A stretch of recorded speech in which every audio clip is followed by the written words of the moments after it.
Hi there, this is Jen, and thanks for joining me today. Today I'm participating in a fun hop, and this is called Let's Make Snowflakes. So all the cards and projects during this hop are going to have something to do with snowflakes. These are members of the Handmade Happiness Facebook group that are participating in this hop. And I will go ahead and leave a full list of all the participants below, as well as a link to the next person that is after me. For me, I made 2 cards. I was going to make one, and I don't know, I just decided I wanted to make 2 snowflake cards. I really wanted to use this stamp set because I purchased it a while ago, and I haven't had a chance to use it. And it is the Tim Holtz Retro Flakes stamp set. And then I'm going to go ahead and use a stencil for the other card. So I'm going to start off the card using the stencil because it's going to need some time to dry. And what I'm going to do is take one of these Schoolcraft stamps, which is, I think it's called Grunge Paint or something like that. I don't know. And I've already taken my embossing bag and went over the white card panel. This is a piece of Canson XL watercolor paper. And I am taking the stamp and just pushing it into some embossing ink and pushing that on different areas of my card panel. And then I'm going to cover that with some Wow embossing powder, and this is metallic silver. And when I put it on, it was had a little more coverage than I wanted. And so I took a paintbrush and kind of just wiped off a bunch of the embossing powder that I didn't want on there. And then after I do that, I'll go ahead and take my heat tool and heat set that powder. And then next I'm going to add the texture paste. And the paste that I'm using, I really like this paste. It's a Prima paste, and it's a paper paste. And so it's kind of got like a paper texture when it dries. And I am using this Catherine Pooler Snowflake stencil.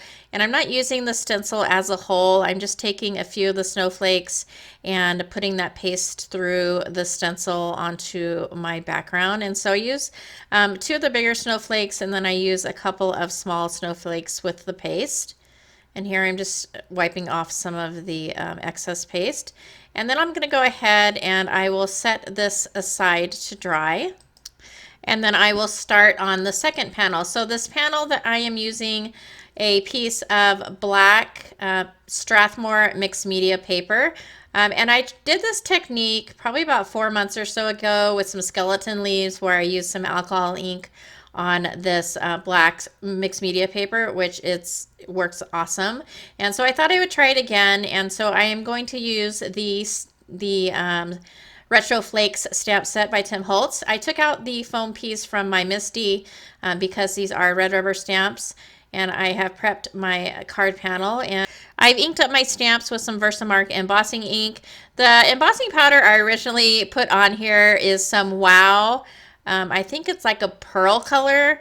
For some reason, I thought it would be white, but it turned gray. And so I put my paper back in. I offset it a little bit, but you can't really tell, so that there would be a little bit of a shadow. But I went ahead and I re-inked with my embossing ink, and then went back over that with some white embossing powder because I wanted the snowflakes to be white and not gray. And so I went back over it again and use my heat tool to go ahead and melt that embossing powder. And the alcohol inks that I'm using today are from Marabou, and the colors are metallic violet, blue, green, metallic blue, and then I'm using a white, a rainbow, which is basically just a glitter, like a clear glitter, and then an Arctic color. And since this is a mixed media paper, it is more like a paper. It is not like the Yupo or the Graphics Craft Plastic, which are smooth, non-porous surfaces. So the ink is not going to move around as much or as well as it would on that plastic paper. But if you add enough of the isopropyl alcohol, it will move around. It's just you don't have as much time for it to where it will kind of set. And so, but I think it's a great way to use this mixed media paper because it takes a lot of liquid, and it gives you some really good effects on black paper, which is what I was wanting when I did this a couple of months ago. I really wanted to try alcohol inks on just some black some black paper that wasn't as expensive as some of the alcohol ink black paper out there. And so I found this was a great alternative, and I really like the results. And so I'm just adding a bunch of the different colors, moving it around by using my pipette to grab some of that isopropyl alcohol, and then moving it around with my baby aspirator as well. And just doing this until I get the effect that I want.